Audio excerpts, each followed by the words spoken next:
van a ser presenciales. Así que si por algún motivo la próxima semana seguimos en clase en línea, pues la lección la tomaremos el día del examen. Pero las lecciones van a ser presenciales, no van a ser virtuales. Salvo que, bueno, Dios no lo permita y esto sea un desastre, ¿no? Pero bueno, ya, entonces eso es lo que vamos a decir. Y por otro lado, el tema que vamos a terminar de ver ahora, en el... Aquí quiero ponerlo en la pantalla ya. El tema que vamos a ver ahora, ya aquí está. Como ustedes saben, yo cuando yo hago el programa, en el programa hay unos artículos. Esos artículos no están puestos así pintados en la pared, ¿ya? Sino que están puestos por algo.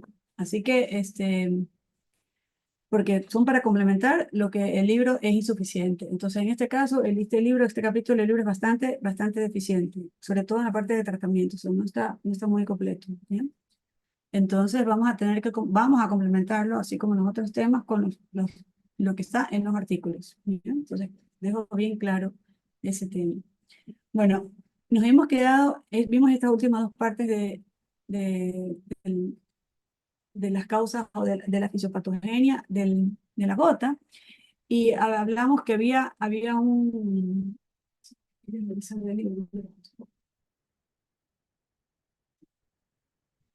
Eso también quiero, eso también quiero aclarar, que son dos capítulos. Hay un capítulo, lo que está en el programa que yo les di, está el capítulo el primero, que es Introducción, epidemiología y la patogenia, ¿ya? Que es lo que vimos la semana pasada.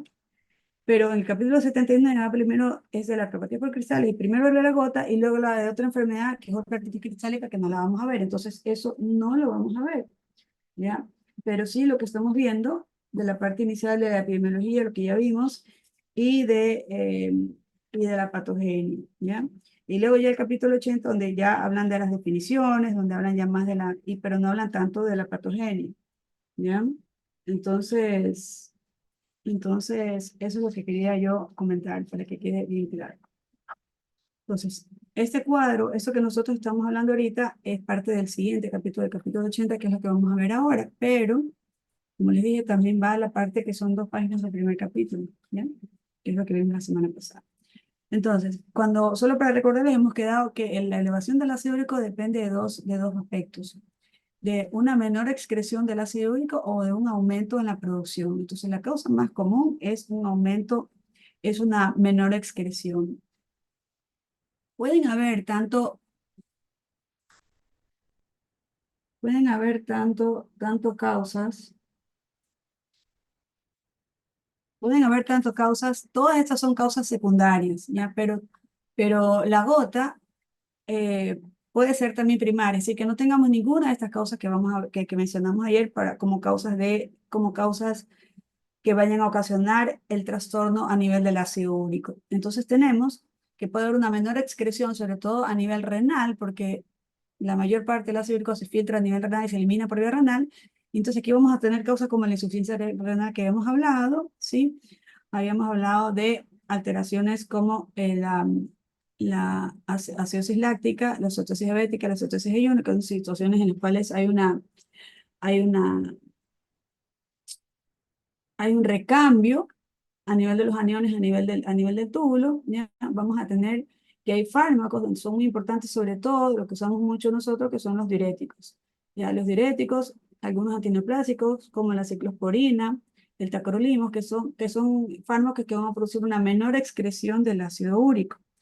Obviamente, la insuficiencia renal crónica va a la cabeza, la deshidratación es también la insuficiencia renal, tanto aguda como crónica, y la deshidratación también es una causa que puede suceder. Entonces, esto es lo que vamos a ver a nivel, este, a nivel primario. Y tenemos también las causas primarias o hepáticas, como les dije, en las cuales no se identifican. Entonces, la menor excreción es especialmente a nivel renal, es los cuadros de acidosis y los fármacos.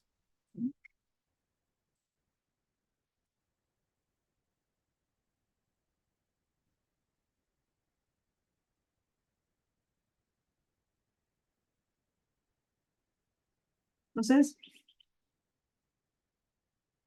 luego tenemos lo que muchas veces se piensa que es lo más frecuente, pero es menos frecuente, donde tenemos el aumento en la producción del ácido úrico. ¿Ya? Entonces, uno puede recibir, uno puede aumentar la ingesta de purinas de vía exógena por la ingesta, como ya sabemos, en la parte, bueno, en la parte primaria hablamos ya que puede haber una causa primaria y causas congénitas de alteraciones enzimáticas, y la causa secundaria, donde tenemos cuáles, el aporte excesivo de purinas en la dieta, donde vamos a ver que no solamente esto viene con las carnes rojas, sino que con otros alimentos, y cuando hay exceso de calorías a través de la fructosa, o también el alcohol. Y el alcohol lo vemos tanto como un aumento en la producción del ácido úrico como en las causas de menor, o sea, el alcohol está en ambas, tanto aquí como en el aumento en la producción del ácido úrico. ¿Bien?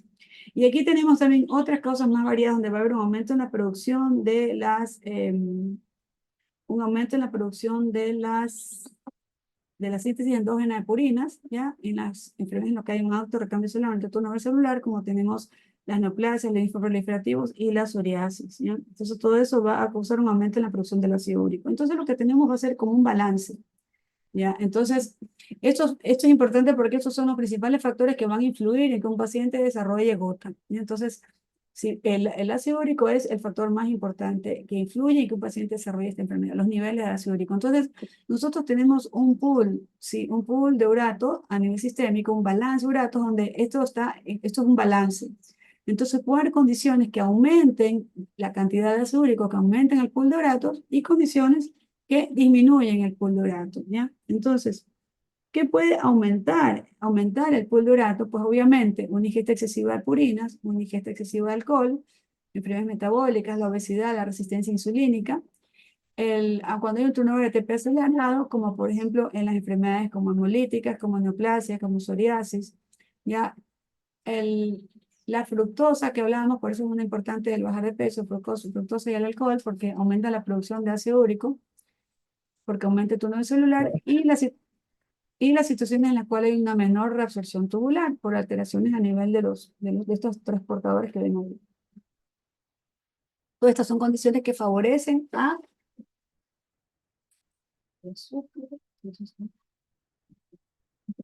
que aumentan los niveles de ácido úrico sérico. Y por otro lado, todas las situaciones, las condiciones que favorecen un menor pool de urato, entonces que disminuyen el riesgo de que el paciente desarrolle gota. Entonces, cuando no hay una adecuada filtración glomerular, cuando no hay una adecuada extracción intestinal, cuando el paciente lleva una dieta adecuada con baja carga de purinas, cuando obviamente los fármacos que bajan los niveles de ácido úrico, el bajar de peso y la adecuada secreción tubular, eso produce una mayor eliminación, ¿sí? Del ácido úrico, una adecuada eliminación del ácido úrico, y por eso disminuye el pool de urato. Entonces, este desbalance es lo que se altera cuando cuando sucede la enfermedad. ¿Sí? Entonces, como les digo, tiene que ver o una menor excreción o un aumento en la producción, ¿ya? Y esto va a ocasionar que se sobrepase el límite de solubilidad del urato, ¿ya? Lo vamos a ver acá, ¿ya? Hay un aumento de la hiperuricemia, se reduce el nivel de solubilidad del urato, se cristaliza el ácido úrico, y esos cristales se van a depositar en múltiples tejidos, no solo en la sinovial, sino que también se puede cristalizar en forma de cálculos, se puede cristalizar en forma de los tofos que vamos a ver en piel y partes blandas. Entonces, ese es el proceso que sucede inicialmente. Y luego vamos a ver lo que sucede en los episodios de inflamación aguda, ¿ya? Y ahora volvemos acá.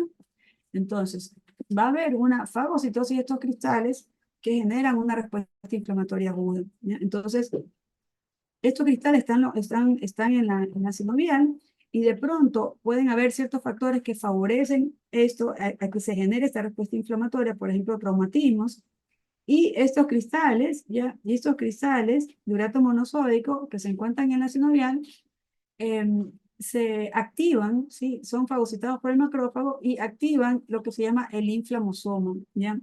Y este inflamosoma, en el RP3, este inflamosoma va a producir, va a activar un complejo enzimático que se llama caspasa 1, y ese inflamosoma es el que produce la activación de la prointerleuquina 1 e interleuquina 1. Ya la interleuquina 1 especialmente es el principal mediador inflamatorio de la gota, o sea, la principal citoquina que media entre la inflamación en la gota es la interleuquina 1B. Entonces, esta interleuquina va a ir a los receptores que están en distintos tejidos, ¿ya? Y van a producir la respuesta inflamatoria junto con otros mediadores más. ¿Bien? Aquí volvemos a decir, están los cristales de urato. Los cristales de urato son fagocitados, ¿sí? Y se activa el inflamosoma y una gran cantidad de mediadores son los que vamos a ver que se producen o que se sintetizan en la respuesta inflamatoria aguda, en lo que se llama gota aguda, que ya vamos a ver ahora, ¿ya? Entonces, no solamente interleuquina 1B, sino que también vamos a interleuquina 6, factores de necrosis tumoral, quimoquinas, prostaglandinas, leucotrienes, y todo eso va a generar una intensa respuesta de inflamación aguda, ¿ya? Una intensa respuesta de inflamación aguda, donde especialmente van a ser estos los mediadores inflamatorios, ¿ya? Entonces aquí está, es fagocitado el cristal, se activa lo que es la caspasa, ¿sí? Convierte la prointerleuquina 1 en interleuquina 1B dentro del inflamosoma y se genera lo inicial que es el brote agudo, ¿ya? Entonces el brote agudo en la gota, la artritis aguda en la gota, se debe básicamente a la producción, o el principal, como les digo yo, que es la interleuquina 1B, ¿ya? Que es que se activa posterior a la activación de este inflamosoma, este complejo enzimático y semiinflamosoma, ¿ya? Pero luego, como vamos a ver ahora, la artritis de la gota tiene la característica que no es una artritis crónica que puede durar meses, sobre todo en las etapas iniciales, sino que la gota aguda es autolimitada, o sea, llega a pasar 7, 14 días, el cuadro de inflamación aguda se resuelve. El cuadro de inflamación aguda se resuelve, ¿ya? Y esto se genera porque se producen mecanismos fisiológicos que tiene nuestro organismo que son como contrarreguladores, donde vamos a tener especialmente a una citoquina que es el Transforming Growth Factor Beta, que actúa como antiinflamatorio. Y estas citoquinas, los cristales son englobados por estos complejos NETs, que son estas mallas de neutrófilos, ¿ya? Que engloban al cristal y se liberan citoquinas antiinflamatorias como la interleuquina 4, el interferón growth factor beta, y eso hace que el cuadro ceda, que la inflamación ceda y desaparezca, ¿ya? Pero luego estos cristales ya se quedan, perdón, estos cristales permanecen en la sinovial y se piensa que los NETs, este proceso se lo conoce perfectamente, la fisiopatología de la gota aguda. La gota crónica no se la sabe exactamente qué es lo que sucede, pero lo que se piensa es que estos cristales son englobados por las mallas NETs, estas mallas de neutrófilos, y esto genera un estado antiinflamatorio, un estado no inflamatorio, ¿ya? Entonces se forma como un granuloma, donde los cristales son englobados, ¿ya? Y hacen como tipo como una formación de un granuloma, digamos, pareciendo a eso, y ahí aparece el cristal conformando lo que se llama el tofu, y entramos a la etapa de gota tofácea crónica. Entonces, dentro de la fisiopatología, o dentro de los factores de riesgo, eso es lo que quería ver, es que eso está en el primer capítulo, o sea, que aquí no como que nos saltamos, o sea, estoy saltando del primero al segundo capítulo, por si acaso. ¿Ya? Entonces, tenemos algunos factores de riesgo que vamos a tener para que un paciente desarrolle gota. Si bien el ácido úrico es el factor más importante, hay múltiples factores de riesgo que vamos a encontrar aquí. Dentro de los que tenemos el sexo masculino, dentro de los que tenemos la herencia, factores genéticos, ¿ya? Fármacos que ya hablábamos, diuréticos, ciclosporina, tacrolimus. Miren, algunos antihipertensivos que favorecen. Luego vamos a inhibidores de la enzima convertidora de angiotensina, los bloqueantes receptor ARA2, es el no el y los beta bloqueantes. Dentro de los factores de riesgo alimenticios tenemos las carnes rojas, ¿ya? Fuente de purina son las carnes rojas y son los mariscos. Cuando hablamos de mariscos, nos vamos a recordar que son aquellos mariscos que tienen caparazón, todo lo que creo que se llaman crustáceos, que nosotros aquí tenemos muchos, concha, mejillón, langosta, cangrejo, esos son mariscos que son ricos que tienen alto nivel que generan altos niveles de azúcar, porque son ricos en purinas. Dentro de las carnes rojas no solamente es carne de vaca, carne de vaca, carne de cerdo, carne de cordero, pavo, todo eso se consideran carnes rojas ricas en purinas. Después tenemos dentro de las bebidas, básicamente la cerveza, dentro de los alcoholes, y de los alcoholes destilados, solo que es destilado, vodka, gin y aguardiente, ¿ya? Pero aquí quiero que recuerden mucho todo lo que son las bebidas azucaradas y todos los alimentos edulcorados con fructosa, todas las bebidas azucaradas, gaseosas, el té, los jugos empacados y todos los procesados que son endulzados con el jarabe de maíz o el corn syrup o llamado también fructosa, y tiene otros nombres más que no me acuerdo. Bueno, este tipo de azúcar procesado también y esta alimentación es uno de los grandes responsables de que esta alimentación rica en procesados y en azúcares y en grasas rojas son las que son una de las grandes causales, como les decía en la clase pasada, del aumento en la incidencia de la gota a nivel mundial. Y después tenemos la edad, a mayor edad, mayor riesgo de gota, la menopausia en las mujeres. O sea, en la mujer la gota es más frecuente a partir de la menopausia. En el paciente de 40 años y edad media, la gota es mucho más frecuente en el varón. ¿Ya? En el varón es mucho más frecuente que la mujer. En cambio, la mujer aumenta su incidencia es a partir de la menopausia porque los estrógenos tendrían un efecto protector, protector para la gota. Bueno, hablamos lo que es la obesidad, la ganancia de peso, la insuficiencia renal crónica y otras enfermedades metabólicas y las enfermedades que están asociadas a la gota secundaria que ya les mencionamos. Todos estos son factores de riesgo que favorecen al desarrollo de gotas. ¿Sí? Entonces, vamos a ver que no solamente el ácido úrico es necesario, digamos, no es que la hiperuricemia es el único agente causal de la gota, porque siempre enfocamos que la gota es causada solo por ácido úrico. Y en realidad, la prevalencia de población mundial con ácido úrico elevado, es decir, un ácido úrico mayor de 6,5, como yo les explicaba la vez pasada, es 4 veces más que la población que tiene gota. ¿Ya? Entonces, solamente, como digo aquí, uno de cada 4 pacientes con hiperuricemia van a desarrollar gota. Los otros van a quedar solamente como hiperuricemia. Entonces, va a depender de estos riesgos individuales, de factores individuales que van a favorecer a que un paciente tenga o pueda desarrollar esta enfermedad, ¿ya? Que son los que yo les voy a hablar aquí a continuación.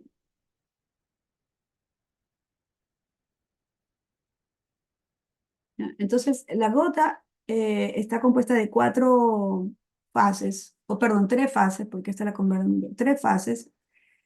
Esto es algo que es muy esquemático y que en el libro que estamos usando, en el libro español, es que en este libro no lo mencionan, en otros libros sí. Y yo se los traigo un poco como para que recordemos el esquema y el orden de cómo viene, de cómo se desarrolla esta enfermedad. La primera etapa que vamos a tener es una etapa de hiperuricemia asintomática, donde solamente va a tener el paciente un ácido que le va en la sangre, pero como le indica no vamos a tener síntomas todavía. Luego viene la fase inicial de la gota aguda, cuando debuta la enfermedad en forma de un brote agudo, y luego hay una etapa que se llama gota intercrítica, ¿ya? O una etapa de interrecurrencia que vamos a explicar, que es un intervalo entre cada crisis, entre las crisis que pueden desarrollar los pacientes de gota. Y finalmente, la fase de gota avanzada, ¿ya? La fase de gota avanzada, ¿ya? Entonces, vamos a hablar de las manifestaciones clínicas. Cuando nosotros hablamos de enfermedades por depósito de cristal urato monosódico, recordemos que no solamente se puede presentar como gota, que es lo que vamos a ver nosotros.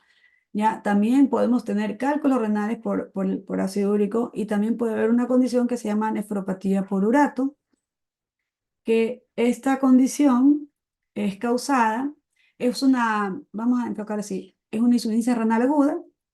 Yo pregunté ayer y me decían que no les habían explicado eso en onco, por eso lo voy a decir. Pensé que ya lo sabían, pero me dijeron ayer que no les habían explicado nunca de eso. Nefropatía por urato es una complicación que tienen los pacientes, especialmente los pacientes con linfoma de Hodgkin o Hodgkin, que tienen masas tumorales grandes cuando se someten a la quimioterapia. Entonces, el tratamiento con la quimioterapia produce lisis celular. Esa lisis celular genera una gran cantidad aumenta la síntesis de purinas endógenas y estos pacientes pueden desarrollar una insuficiencia renal aguda. De eso se trata la nefropatía por urato, una insuficiencia renal aguda abrupta que sucede en pocas horas después de comenzar, de que el paciente inicia, o sea, que se somete a la quimioterapia, al protocolo de quimioterapia. Entonces, la nefropatía por urato se la previene con una adecuada hidratación. Esos pacientes son hiperhidratados con 3-4 litros de solución salina en 24 horas para estar hiperhidratados y además se les da allopurinol como que es el tratamiento como profilaxis para prevenir esta nefropatía por urato, cuyas consecuencias son que el paciente se deposita los cristales de urato rápidamente a nivel de nivel renal y genera una insuficiencia renal aguda que puede quedar al paciente ya en un fallo, puede llegar incluso a un cuadro grave y terminal. Entonces, la hiperuricemia sintomática sería los pacientes con ácido úrico elevado, pero que no tienen todavía síntomas, ¿ya? ¿Cuánto tarda esto es un intervalo de tiempo. Si a medida que pasa el tiempo, vamos avanzando en las fases, ¿ya? Está descrito que desde que el paciente se comienza a elevar sus niveles de ácido úrico hasta que desarrollen el brote agudo, estamos hablando de aproximadamente 10 a 12 años, ¿ya? Y ahí aparece el primer episodio de artritis. Entonces, como decíamos, hay una gran población que está en esta etapa de hiperuricemia. ¿Quiénes van a ser los que desarrollen el cuadro de inflamación aguda? Pues van a ser aquellos pacientes que tengan más factores de riesgo. Por ejemplo, aquellos pacientes que sean obesos o que usen fármacos que favorezcan o tengan genética o una genética que lo predisponga. Y ahí quiero que nos fijemos, vamos a ver. Estoy así toda atrasada porque me vine volando al consultorio, trabajé y luego me vine volando para acá para ver las clases de acá, entonces por eso estoy toda, llegué exactamente 11:25 a mi casa, por eso estoy así desordenada, que no me gusta estar así. Es que quiero poner, este es el artículo, vamos a compartir el artículo, este es el artículo que van a revisar también, este es un caso clínico, ¿ya? Es en Clinical Problem del New England y donde está bastante explicado y sobre todo cómo se evalúan a los pacientes y más que nada y vamos a ver un poco sobre el tratamiento, ¿ya? Sobre el tratamiento, los diagnósticos diferenciales, o sea, está bastante bien. Y el otro artículo es más que nada todo lo que tiene que ver con tratamiento, ¿ya? La siguiente etapa es la gota aguda. Y la gota aguda tiene varias características que diferencia mucho de, por ejemplo, un paciente con una artritis reumatoide, por ejemplo, que es una enfermedad en la que hay inflamación articular. Y la gota aguda tiene varias características. Como solo indica, es de inicio súbito, inicio brusco, abrupto, cuestión de horas, ¿ya? ¿Qué quiere decir en cuestión de horas? Que nosotros vamos a tener y que el paciente va a alcanzar su máxima sintomatología, o sea, va a llegar a lo máximo, ¿sí? Va a llegar a la máxima intensidad de dolor y de inflamación en las primeras 24 horas, ¿sí? 12 a 24 horas donde el paciente va a estar en su máximo esplendor de los síntomas, ¿ya? Cuando normalmente nosotros veíamos que la artritis reumatoide era una enfermedad de lenta evolución, de evolución insidiosa, donde iba progresando en cuestión de semanas o meses, ¿ya? Aquí no, aquí es una de inicio brusco y abrupto. ¿Ya? Es un dolor que es muy intenso, que es muy discapacitante. La inflamación suele suceder sobre todo a nivel nocturno, ¿ya? Suele ser nocturno y el paciente puede tener fiebre, escalofríos, pero vamos a notar que va a haber inflamación articular, pero vamos a notar lo que ven ustedes aquí, flogosis, ¿ya? Vamos a notar que el paciente va a tener flogosis, va a tener eritema, ustedes van a notar que la articulación se va a enrojecer y esta flogosis, este eritema que vemos aquí en esta imagen, eso es lo No, único bueno de la... Sí. que no se ve la diapositiva. Uy, no se ve. A ver, vamos de nuevo. Ya, ahora sí. Sí, doctor. Ya. Entonces, esto que vemos aquí con flogosis, con eritema, si se dan cuenta, el sitio más frecuente es la primera metatarsofalángicas. Es una localización muy característica. ¿Cómo se llama a la inflamación de la primera metatarsofalángicas en semiología? Podagra. Pues Laura, muy bien. Podagra. Entonces, podagra es la inflamación de la primera metatarsofalángicas. ¿Ya? Si alguno quiere abrir su cámara, no hay ningún problema. A mí me deprime ver así toda la pantalla sin, sin abertura de la cámara. Si alguien quiere abrir la cámara para interactuar, chévere. Muy bien. Entonces, primera metatarsofalágica. No para preguntarnos, sino que sea para vernos que yo no estoy hablando como loquito aquí. No, mira loquito, sí. Primera metatarsofalágica. Sitios. Entonces, primera característica, la gota aguda de inicio súbito, abrupto. Segunda característica, la localización. El podagra y en la evolución el 90% de los pacientes van a tener podagra. O sea que si un paciente tiene años con gota, más que seguro que va a haber tenido podagra alguna vez. Tobillos. Entonces, el medio pie, como vamos a ver aquí en esta otra foto. Sí, miren cómo está edematizado. Vamos a ver rojo, edematizado, hinchado. La artritis reumatoide rara vez vamos a ver este eritema flogosis. Eso lo vamos a ver especialmente en sitios puntuales. Uno, en la gota. Dos, en la artritis séptica, infecciones. Tres, cuando hay una infección de piel y partes blandas, lo que se llama celulitis. ¿Ya? Infección de piel y tejidos blandos, podemos tener este edema y podemos tener eritema, podemos tener aumento de la temperatura. Otra condición que puede dar inflamación se llama artritis reactiva, que es un tipo de espondiloartritis que nos vimos en la, que nos vimos en esta malla. Entonces, vamos a ver edema, inflamación, un dolor súper intenso, el paciente no puede caminar, entra así cojeando a la urgencia, sin zapatos, tiene el pie hinchado y llega prácticamente con una marcha claudicante por el intenso dolor. ¿Ya? Otros sitios, rodilla. Y después vamos a ver que pueden aparecer en la bursa del olecrano, en los tendones.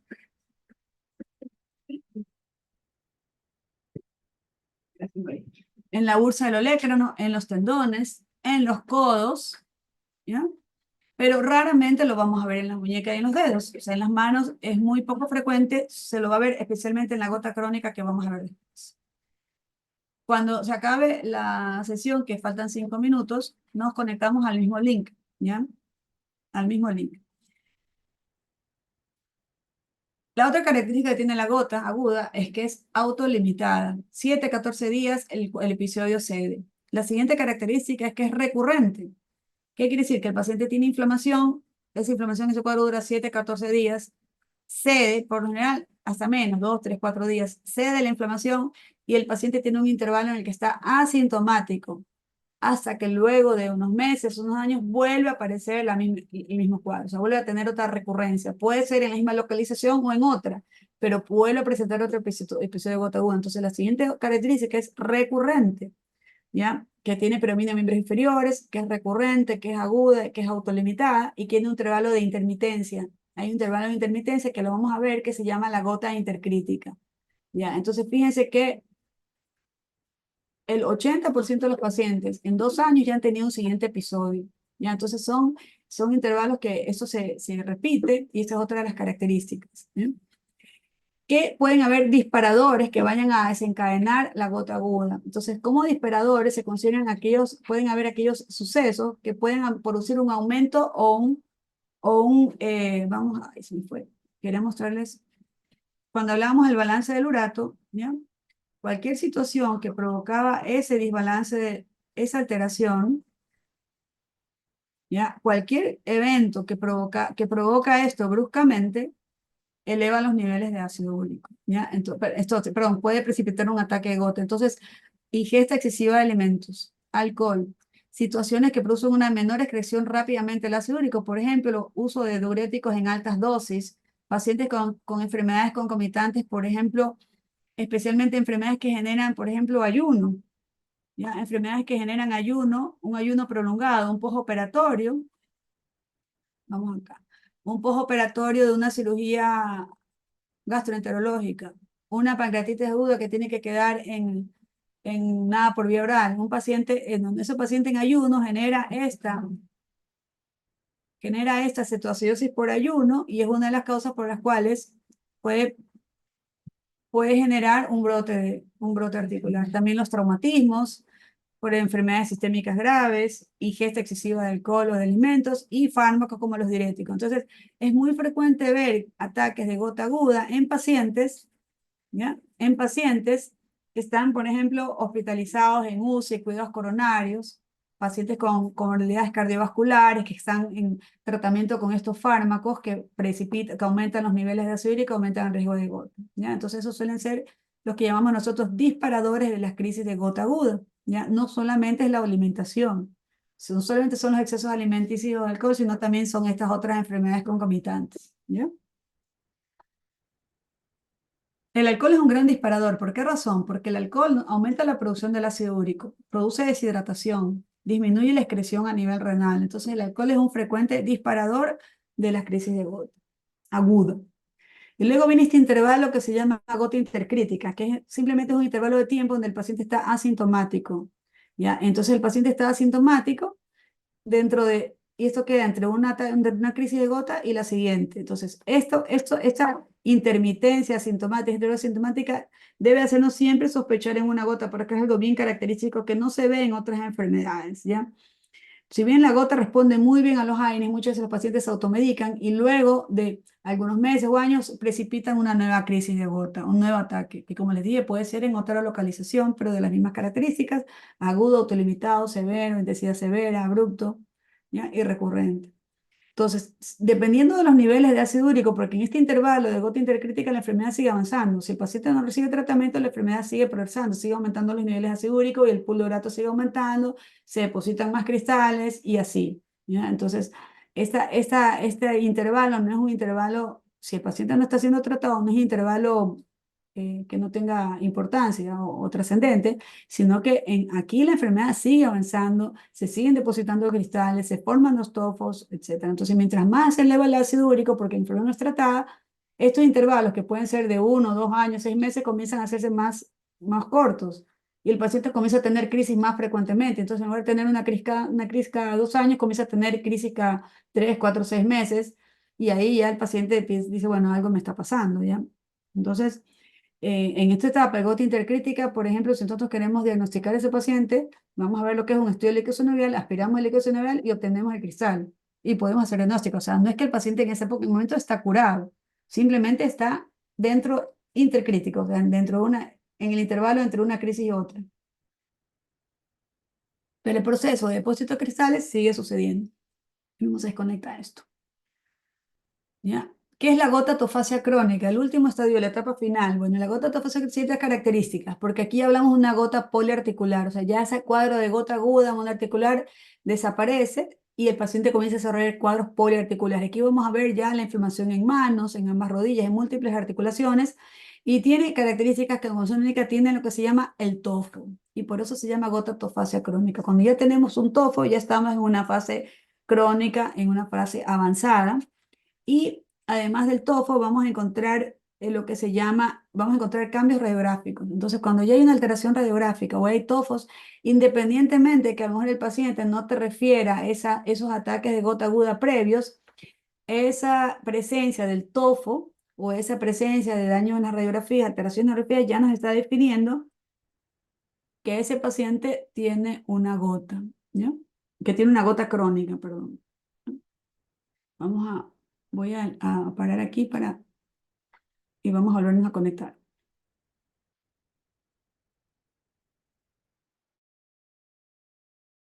El paciente ya entra en la etapa de gota crónica. Entonces, imagínense 10 años desde que comenzó con el ácido úrico elevado hasta que hizo la primera crisis de gota, y luego 10 años hasta que hace los tofos. O sea, que ¿cómo se te llega a una etapa de gota crónica? Estamos hablando de 20 años. 20 años que el paciente estuvo sin tratamiento, ¿ya? Y un tratamiento que es simple, sencillo, económico,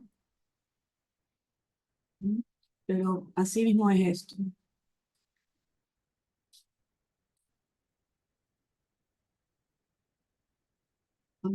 Entonces, cuando hablamos, ¿qué son los tofos? Entonces, los tofos cuando hablamos de tofo, hablamos de masas de ácido úrico, ya masas de urato, ya que se está cristalizado y que lo vamos a poder ver en la piel en partes blandas, ¿ya?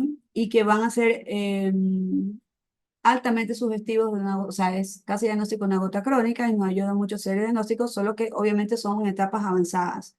Y no lo vamos a ver en etapas tempranas. Y el TOFO no es algo benigno, no es algo solamente que nos importe la parte, ¿cómo se diría la palabra? Estética. No es lo estético que afecta el GOFO, sino que cuando hablamos del TOFO estamos hablando de algo que está produciendo un daño articular. Entonces aquí tenemos un TOFO en pabellón auricular, un TOFO que está escondido en el pabellón auricular, se ha evertido ese pabellón auricular para poder ver, para poder encontrar, y es esto que vemos así blanquecino, es un sitio frecuente del pabellón auricular. Otro sitio frecuente es sobre los tendones, ¿sí? En las manos y en los pies. Miren estas masas, estos tofos gigantes en un paciente con una gota avanzadísima, ¿ya? Luego tenemos los tofos que se los van a ver, son más así como blanquecinas, que los vamos a ver en los dedos, ¿sí? En los dedos. ¿Sí? Aquí tenemos tofos. Y aquí tenemos un tofo grande. ¿Y qué nos puede simular este tofo que estamos viendo aquí? ¿Con qué se puede confundir? ¿Con qué enfermedad que hemos visto? De las que hemos visto. Con los nódulos reumatoides. ¿Quién me dijo? Génesis. Sí. Estamos cerca, pero no. ¿Con qué puede ser? Un nódulo, pero de osteoartritis, los nódulos de Heberdin. Ya vamos a ver una imagen que nos vamos a ver. Los nódulos reumatoides, vamos a otro lado. Por eso estaba cerca, Génesis. Miren, por ejemplo, esto es una gota atofasia crónica y vemos el engrosamiento de eso. Y si lo tocamos eso, palpamos que son esos cristales, es tejido sólido. Entonces, esto puede parecer unos nódulos de Hebden y parece una mano de una osteoartritis, ¿ya? Y esta es una gota atofasia crónica que nosotros la vamos a tener de manera característica, ¿ya? Que es una característica de la gota avanzada cuando es así poliarticular y predomina en las manos. Mientras que, bueno, aquí tenemos otra gota de atofasia crónica muy avanzada y deformante, no tratada, ¿ya? No tratada, y esto es lo que es el estudio de líquido nivel que ya lo vamos a mencionar ahora, ya lo vamos a mencionar ahora. Entonces, este, ya te voy a mostrar, después voy a mostrar otros tofos que tienen que ver con que parecen nódulos reumatoides. Entonces, ¿cómo hacemos el diagnóstico de la gota? Bueno, para hacer el diagnóstico existe un estudio que es el gold standard de todos los estudios de gota, de todos los métodos de diagnóstico de gota, que es aquí bien, todos van a ver algunos van a ver sus cámaras. Muy bien. Entonces, así no estoy me siento tan botada. Entonces, el estudio líquido sinovial es ¿qué es el estudio líquido sinovial? Es obtener una muestra de líquido sinovial, luego una infiltración, una extracción de líquido sinovial de una articulación, por ejemplo, rodilla, que es lo más común, y examinado en un microscopio, ¿ya? En un microscopio donde, ¿por qué se llama microscopio de luz polarizada? Porque se coloca una lente adicional, un microscopio de luz normal, o sea, que conocemos, y se le coloca una lente que se llama polarizador y que es la que permite ver los cristales con mayor definición, ¿ya? Entonces, es un método, es un estudio bastante sencillo. La limitación que tenemos en microscopio de luz polarizada es que no es disponible, no es muy disponible. Es algo sencillo, económico, barato. El problema es que no hay muchas personas que sepan ver los cristales, ¿ya? Entonces, por ejemplo, en Guayaquil, les puedo decir que hay 2 lugares donde podemos ver cristales, el resto de los laboratorios no ven cristales, ¿ya? Entonces, eso es lo que hace una limitación para hacer el diagnóstico. Aquí vemos un cristal durato, ¿ya? Que está dentro de una célula, ¿ya? Y lo vemos así brillante, por eso se habla de birrefringencia, porque es muy brillante al microscopio en el campo oscuro. Pero luego con el polarizador, cuando colocamos el polarizador, podemos ver este campo rojo, ¿ya? Y podemos ver los cristales así amarillos y azules, ¿ya? Entonces, estos cristales se van a identificar porque uno va a colocar la lente uno los va a ver en microscopio y cuando el cristal es paralelo a la lente a una flecha, digamos, que la lente que está aquí te pone una flechita, te muestra una flecha donde habla de la longitud de la lente del polarizador. Entonces, si nosotros colocamos la flecha de la lente, del eje longitudinal de la lente, paralelo al cristal, lo vamos a ver amarillo. Y si lo ponemos, si el cristal está, como vemos aquí, ese está paralelo al eje, está amarillo, y si lo ponemos perpendicular al eje longitudinal, va a ser azul. Entonces, esta es la forma como vemos los cristales azúlicos, tienen forma de aguja o de bastones, ¿ya? Formas de aguja, perdón. Mientras que hay otros cristales que se ven todo lo contrario, que si paralelo al eje se ve azul y perpendicular al eje se ve amarillo. Entonces, eso es característicamente cómo se ve un cristal durato en el microscopio, ¿ya? En el microscopio, ¿ya? Entonces, para hacer el diagnóstico, nosotros necesitamos, el gold estándar sería el estudio licoseñal. Cuando no tenemos estudio licoseñal, lo vamos a hacer en base a la clínica, en base a la clínica. Entonces, hay unos criterios de clasificación, vamos a irnos, después vamos a las radiografías. Vamos a irnos a un criterio de clasificación, ¿ya? Que no los vamos a mencionar, que se basan básicamente en la clínica y en las manifestaciones clínicas y los niveles azúricos, pero sobre todo en la historia clínica y el examen físico, porque hay condiciones que pueden provocar que tú no encuentres el azúrico elevado o no lo encuentres tan elevado. Y por ejemplo, en las crisis de gota aguda, cuando hay un ataque de gota aguda, sucede que esta liberación de citoquinas, estas citoquinas pueden ser uricosúricas, es decir, pueden aumentar la excreción del ácido úrico. Entonces, por esa razón es que en el ataque agudo de gota podemos encontrar el ácido úrico no tan elevado o incluso normal. Y eso no debe de descartarnos que ese paciente tenga un ataque agudo de gota. ¿Se entiende? Y la otra cosa que también sucede y que lo vemos muchísimo aquí en nuestro país donde la gente se automedica lo que quiere, es que cuando el paciente tiene el ataque agudo de gota, se acuerda, uy, cierto que yo tenía que tomar el alopurinol y no lo he tomado, entonces me lo voy a tomar ahora. Entonces comienza a tomar el paciente alopurinol pensando que el alopurinol le va a tratar la crisis de gota y ya vamos a ver que no es así. La crisis de gota se trata con antiinflamatorios, corticoides o colchicina, no con alopurinol. Entonces el paciente cuando llega a la emergencia, a la consulta, ya llega habiendo tomado alopurinol. Entonces eso provoca que el ácido úrico no esté lo suficientemente alto como para pensar, ah, no, esto puede ser una gota. Entonces nosotros vamos a basarnos mucho en la historia clínica del examen físico y eso lo voy a mostrar ahorita. Hay unas, y lo voy a mostrar a otra cosa del artículo, hay unos criterios clínicos, ¿ya? Donde nosotros podemos ver en estos criterios clínicos.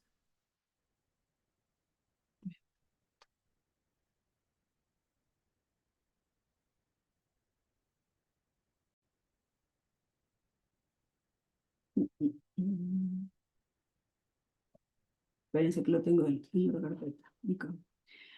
O sea, no criterios, o sea, hay unos criterios clínicos, pero lo que quiero es que hay unos indicadores clínicos, podría ser, ¿ya? Indicadores clínicos que nos deben de sugerir que ese paciente tiene una gota, ¿ya? Que nos deben sugerir que ese paciente tiene una gota. Entonces, ¿cuáles serían estas características clínicas? Lo que hablamos sobre un compromiso monoarticular, ¿ya? Especialmente que afecte la primera metatarsiofalángica, un rápido inicio de los síntomas que se alcancen más de 24 horas, un eritema en la articulación, incapacidad para, o sea, cuando no es capaz de tolerar una presión o de palpar la articulación, o incapacidad de sostener el peso, sexo masculino, que estos episodios sean recurrentes y que hayan habido episodios de similares características, nivel ácido úrico elevado, o pacientes que estén en tratamiento con alopurinol, perdón, o que estén en tratamiento con fármacos que aumenten los niveles de ácido úrico, como diuréticos o aspirina, y condiciones metabólicas como enfermedad cardiovascular y insuficiencia renal, obviamente la presencia de tofos, ¿ya? Entonces todo eso nos debe de sugerir que un paciente tiene que tiene una gota, ¿ya? Entonces, eso es lo que nos debe de hacer a nosotros pensar que ese paciente tiene una gota y nos ayuda a hacer diagnóstico. Y como les digo, hay unos criterios donde nosotros nos basamos en si hay un puntaje, etcétera, y en base a eso hacemos el diagnóstico, ¿ya? Entonces, en el estudio líquido sinovial, cuando pedimos un líquido sinovial para ver cristales, siempre recordar que hay que pedir un gramo y un cultivo. O sea, siempre hay que descartar una infección cuando pedimos un líquido sinovial. Se hace también un recuento citológico y te miden cuántos leucocitos hay, cómo está la fórmula. ¿Ya? Y eso también nos va a orientar si el paciente tiene una artritis séptica, porque una artritis séptica va a tener más de 25.000 leucocitos, la artritis infecciosa va a tener muy alto nivel de leucocitos en el líquido sinovial, mientras que una gota o una artritis reumatoide, una enfermedad inflamatoria, tiene entre 2.500 a 20.000 leucocitos, ¿ya? Si bien cuando hay muchísima inflamación en la gota, también puede darte un líquido muy, muy inflamatorio, pues el que te pone el que te dice con certeza de que no es una infección es el cultivo del líquido sinovial y el estudio del gramo, ¿ya? Entonces, de esa manera hacemos el diagnóstico y también nos vamos a ayudar con las imágenes. Aquí vamos a ver las imágenes de gota, ¿ya? Que vamos a tener en estos pacientes, lo que podemos encontrar a nivel de las imágenes. Vamos a ver algunas manifestaciones clínicas. Lo que vamos a ver aquí, perdón, esto es un tofo, esta es la placa del paciente, esta es la radiografía. Miren cómo el tofo ha destruido prácticamente esta articulación, no encontramos articulación, vemos una masa de partes blandas, una tumefacción o edema de partes blandas, vemos estas partes blandas aumentadas, vemos esta lesión destructiva donde se ha perdido la cortical, ¿ya? Es una cavidad gigante. Bueno, eso es la destrucción que provoca el tofo, ¿ya? Y también podemos tener estas calcificaciones, ¿ya? Porque si nosotros aspiramos al tofo, como yo les mostré la vez pasada, vamos a tener un líquido, no se me tengo aquí. Se va a ver un líquido como cal, como tiza, así se ve el tofo, y así se ve el líquido sinovial cuando tiene abundante ácido úrico, y se pueden ver calcificaciones así, ¿ya? Entonces, las calcificaciones, podemos encontrar estos quistes óseos gigantes, ¿ya? Aquí vemos estos quistes óseos, ¿ya? Aquí tenemos otro tofo, ¿ya? Pero aquí nos va a llamar la atención lo que estamos viendo aquí, y esas son una lesión característica de la gota, ¿ya? que es la erosión, que ya hemos visto erosiones en artritis reumatoide, son erosiones marginales, hemos visto erosiones centrales en osteoartritis la vez pasada, osteoartritis erosiva, bien erosiones aquí. Y esta erosión, en cambio, se la denomina erosión yuxtaarticular, porque está por fuera de la articulación, ¿ya? Esto no lo van a tener ustedes en el capítulo de gotas, sino que lo vamos a ver, como ya hemos visto, he dicho otras veces, en el capítulo de imágenes, ¿ya? En el capítulo de imágenes, ahí está una sección muy pequeñita de gota, donde mencionan lo que estamos hablando ahora, de las erosiones excéntricas o erosiones yuxtaarticulares fuera de la articulación, y que son erosiones donde vamos a tener, son definidas y donde vamos a ver algo que se llama margen esclerótico, ¿ya? Y podemos ver incluso algo que se llama, o lo que se llama aquí que se ve es un puente colgante. Y los quistes óseos, ¿ya? Lo otro que nos llama la atención aquí, en la gota, miren la erosión tan definida, a diferencia de la erosión de artritis reumatoide, miren, este es el margen esclerótico y esta es la erosión, ¿ya? Y esto que hace que se llama lo que se denomina puente colgante, que es una zona de crecimiento óseo, una zona de proliferación ósea. Y llamativamente, las erosiones y la gota puede cursar con espacio articular normal. Y eso es una cosa que también la diferencia de artritis reumatoide. Miren, semejante erosión con el puente colgante y el espacio está disminuido, en este caso, pero vamos a ver otras situaciones en las que el espacio está conservado. Miren, por ejemplo, aquí.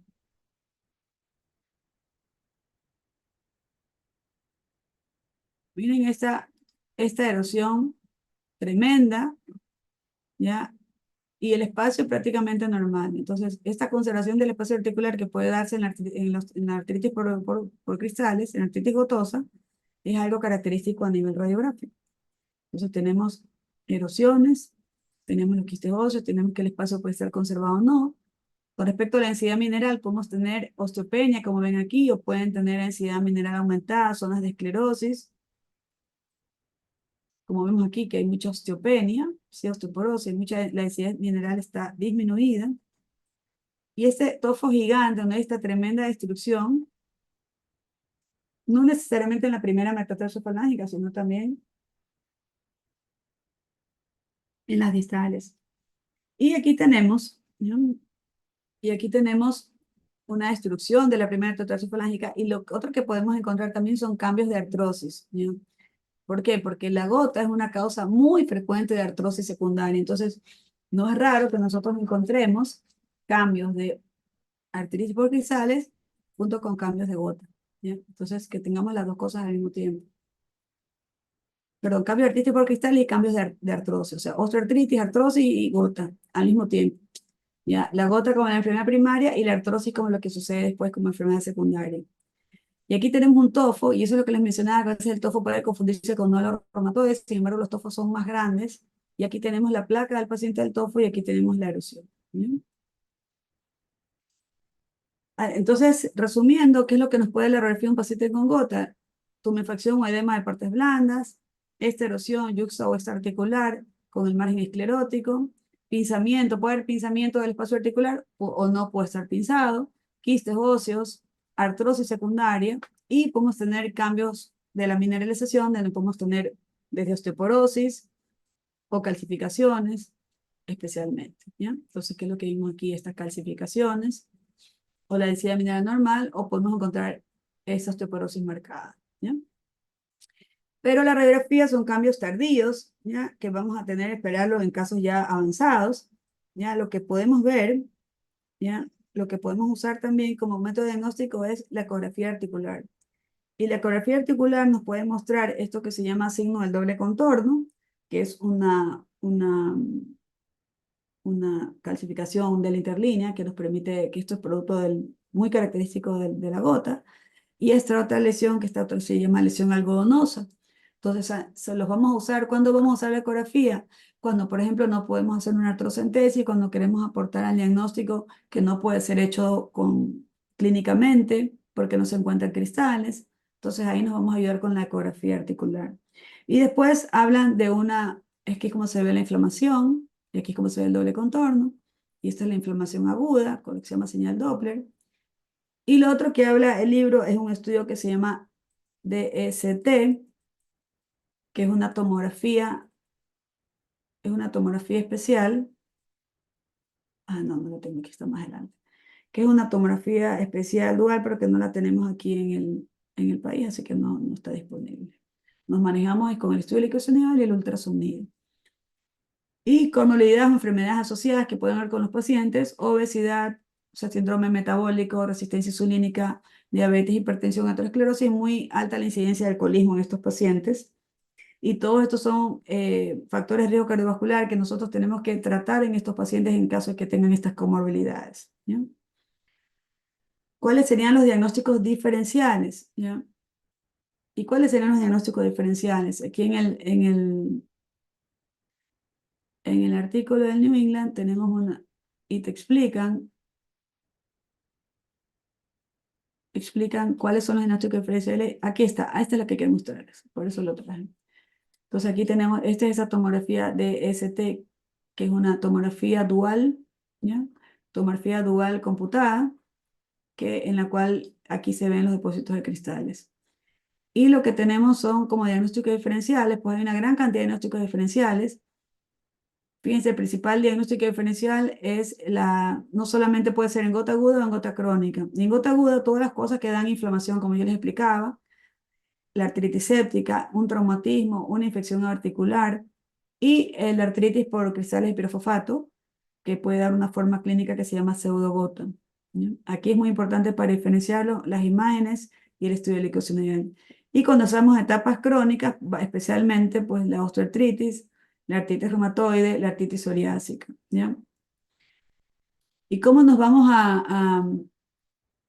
cómo lo vamos a ver? Entonces, ¿por qué se puede parecer? Bueno, se puede parecer porque, como les dije, los nódulos de Heberden pueden parecer los tofos y nos podemos confundir en la gota crónica que los tofos parezcan nódulos de Heberden y por la localización en las manos porque ambas son poliarticulares. Y la artritis reumatoide porque el tofo se localiza en el codo también con alta frecuencia y el nódulo reumatoide sabemos que también está en la superficie extensora del codo, entonces pueden confundirse. De hecho, hace muchísimos años, cuando recién comenzaba a estudiarse, una manera de diagnosticar era extirpar el tofo y analizarlo en anatomía patológica y descartar que no sea un nódulo reumatoide. Ahora ya con los anticuerpos, pues eso ya no se hace, porque histológicamente son totalmente distintos con las imágenes y todo, pues ya no necesitamos hacer esa diferenciación, ¿ya? ¿Qué vamos a hacer de tratamiento? ¿Ya? ¿Qué vamos a hablar del tratamiento? Entonces, el tratamiento tiene dos aspectos. Un aspecto es cuando nosotros vamos a tratar el brote, la gota aguda y el tratamiento de la artritis crónica, ¿ya? Entonces, nosotros tenemos que cuando el paciente desarrolla el brote, tenemos que tratar de suspenderlo lo más rápido posible. Pero no solamente el tratamiento debe quedar en el primer brote, sino que nosotros tenemos que tratar o prevenir que el paciente tenga nuevos brotes. Y para prevenir los nuevos brotes lo que tenemos es que bajar los niveles de ácido úrico, ¿ya? Si nosotros no bajamos la hiperuricemia, no vamos a evitar la progresión de la enfermedad. Entonces, el ácido úrico tiene que disminuirse al nivel que nosotros buscamos, o sea, porque si no se lo disminuye de manera potente, de manera suficiente, no vamos a lograr el resultado, ¿ya? Entonces, actualmente sabemos que, aunque esto es medio controversial, porque los cardiólogos y algunos internistas y algunas sociedades de medicina interna consideran que la hiperuricemia se debe de tratar, en realidad la hiperuricemia sintomática, lo que dicen las guías, es que no debe recibir tratamiento, ¿ya? Salvo ciertas situaciones especiales. Cuando una hiperuricemia es muy alta, o sea, el paciente que tiene niveles, por ejemplo, de 10 de ácido úrico, ese paciente tiene que recibir tratamiento para bajar los niveles de ácido úrico. Cuando el paciente tiene insuficiencia renal, cuando el paciente tiene cálculos renales o cuando vamos a cuando vamos a prevenir el síndrome de lisis tumoral, que le damos profilácticamente al upurinol. Si no, la hiperuricemia sintomática no debe de recibir tratamiento. ¿Cómo vamos a tratar la gota aguda? Bueno, la gota aguda la queremos tratar rápidamente, ¿ya? Hay que tratarla lo suficiente, o sea, con la intensidad de medicación y con la duración del tiempo lo suficiente, ¿ya? Y hay varios medicamentos que tenemos como opción de primera línea, ya vamos a ver cuáles podemos usar. El tratamiento lo vamos a dar 5, 7, 14 días como máximo, ¿ya? Y si el paciente ya viene tratando, ya viene tomando fármacos que disminuyen los niveles de azúrico, porque por ejemplo es un gotoso crónico que venía tratado ya con allopurinol y hace la gota aguda, no se suspende el allopurinol, se le mantiene el allopurinol y lo que hace es tratarle el episodio de monoartritis o de oligoartritis que desarrolla el paciente. Entonces, ¿cuáles son las opciones? ¿Ya? Primero uno tenemos que recordar que tenemos que educar al paciente, ¿ya? Que educar al paciente porque el paciente va a necesitar porque el paciente va a tener que recibir el tratamiento adecuado, ¿ya? ¿Qué quiere decir el adecuado? El tratamiento por el tiempo adecuado, porque si nosotros no tratamos al paciente por el tiempo adecuado, ese paciente no va a responder. Y dentro de y lo de las comorbilidades que le quería decirles que tenemos que tener, que esos pacientes eh, tienen que tener eh, eh, eh, una evaluación adecuada y tenemos que ver qué comorbilidades tiene el paciente. Porque, por ejemplo, si ese paciente tiene, por ejemplo, hipertensión, por ejemplo, diabetes, por ejemplo, insuficiencia renal, ya, nosotros vamos a elegir a ese paciente un tratamiento distinto. ¿Sí? No estoy compartiendo, no, se me fue la compartición, ¿verdad? Vamos a nueva compartir. Entonces, vamos a valorar el paciente de manera individual.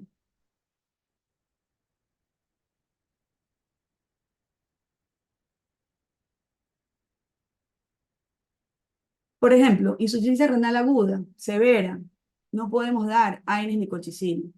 Sí, pacientes con insuficiencia renal aguda y severa no podemos dar AINES ni colchicina porque esos pacientes tienen un alto riesgo, ¿sí? de desarrollar complicaciones. Y aparte la colchicina no se puede dar en un paciente que tiene una depuración menor de 30 mililitros por minuto. Entonces, en ese caso, ese paciente no puede recibir. Y las opciones que tenemos son las siguientes. Podemos darle, por ejemplo, AINES.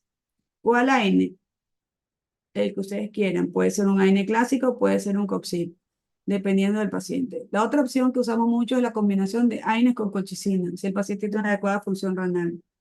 Ya, en ese caso, esos pacientes son tratados con antiinflamatorios y con colchicina que damos una tableta cada 12 horas.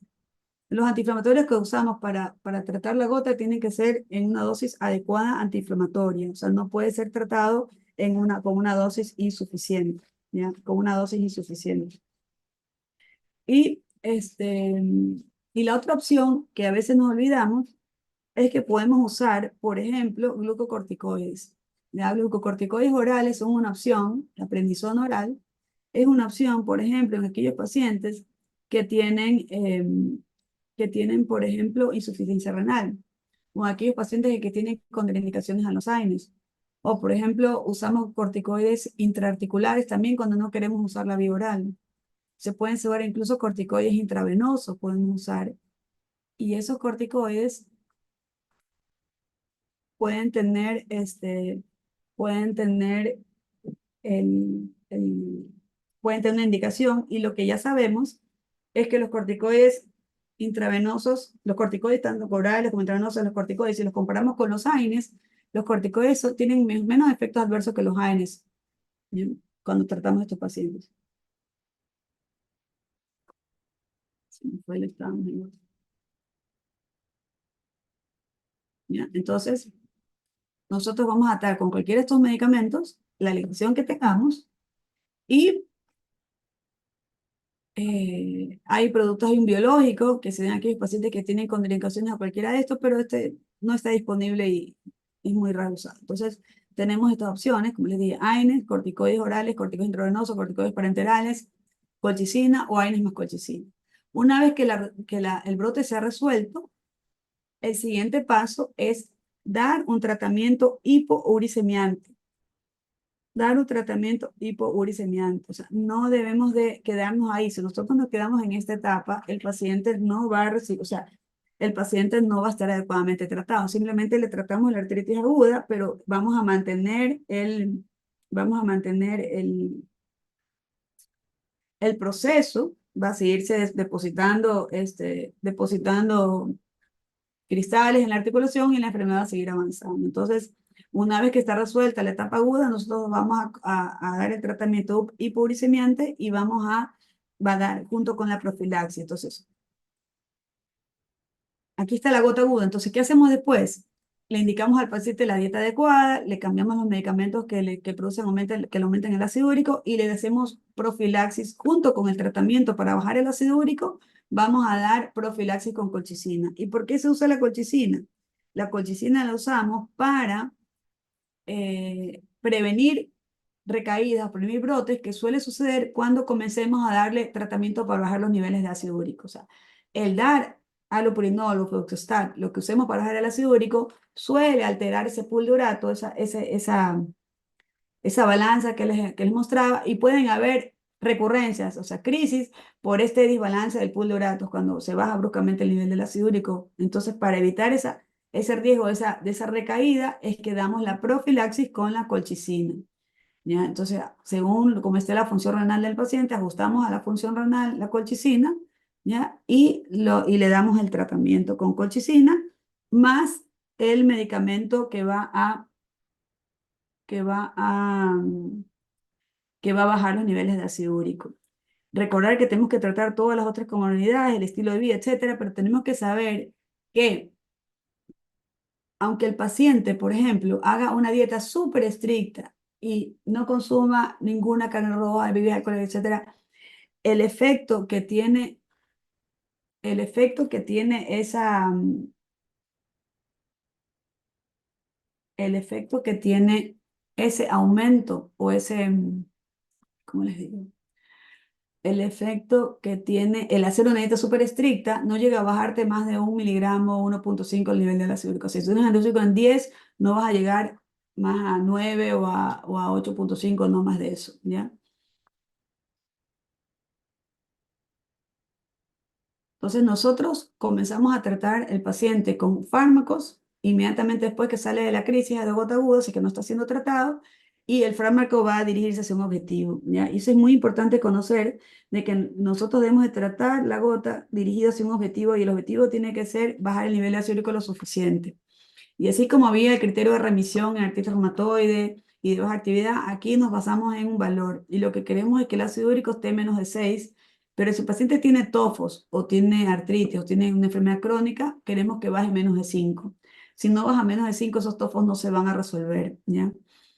Y eso es súper importante, que hay que insistirle al paciente que el tratamiento es de duración indefinida, porque los pacientes creen que el tratamiento no es para siempre y que se va a tratar un tiempo, y la verdad es que eso no es así. El tratamiento es de tiempo indefinido.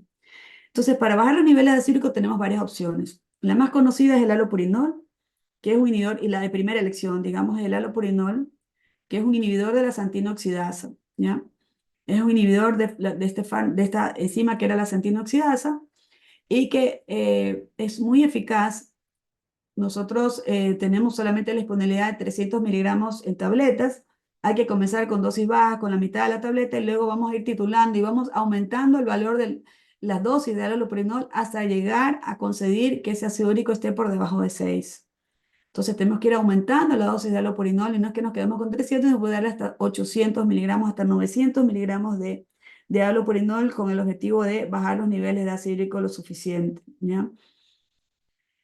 El allopurinol se puede dar en pacientes que tienen insuficiencia renal, se puede dar en casos de litiasis renal, se puede dar en pacientes con tofos, ¿ya? Siempre hay que darlo junto con la colchicina, siempre darlo con profilaxis con la colchicina, ¿ya?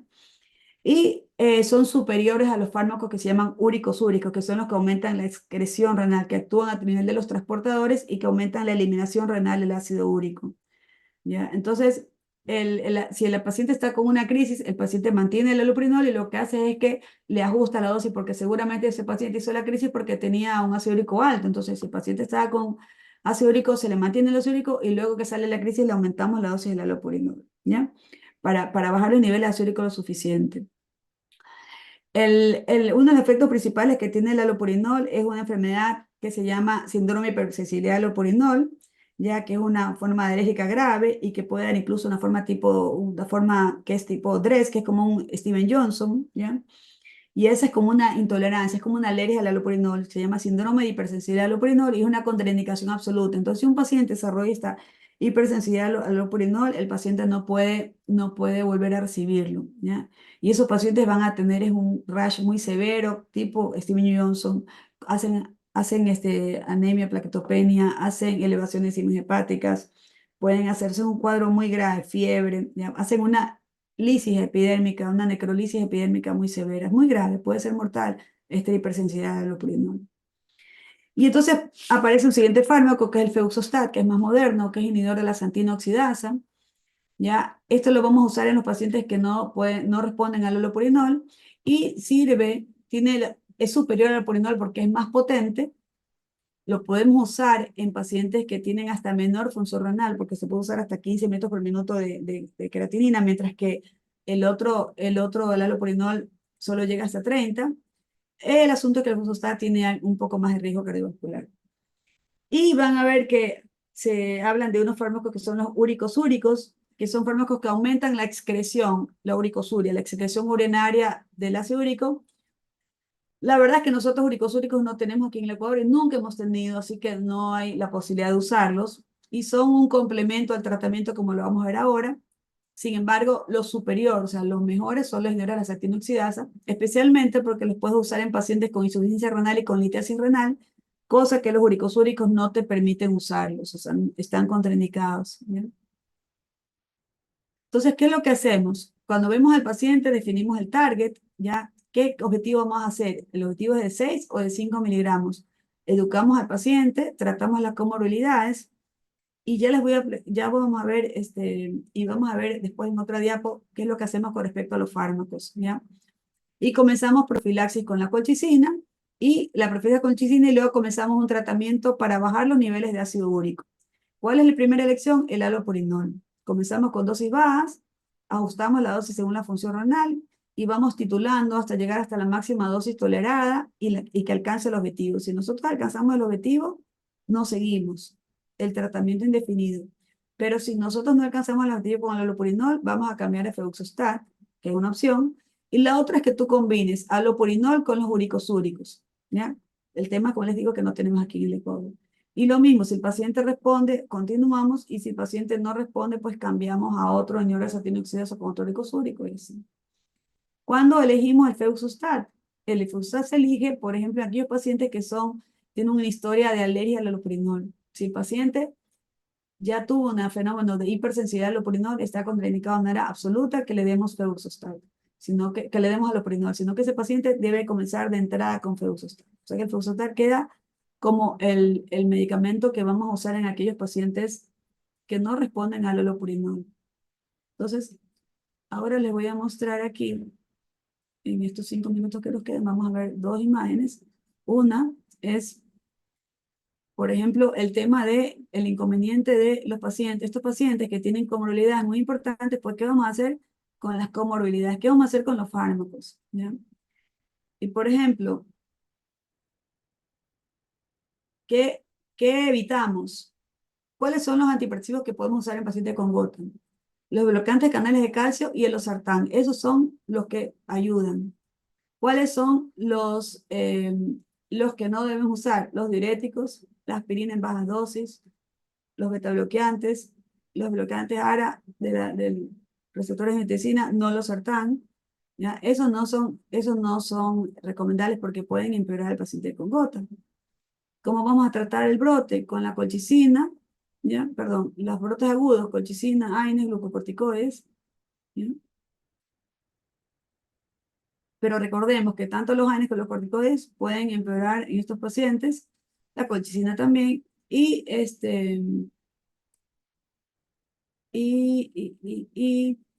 lo otro que les quiero mostrar, bueno, en el otro artículo hay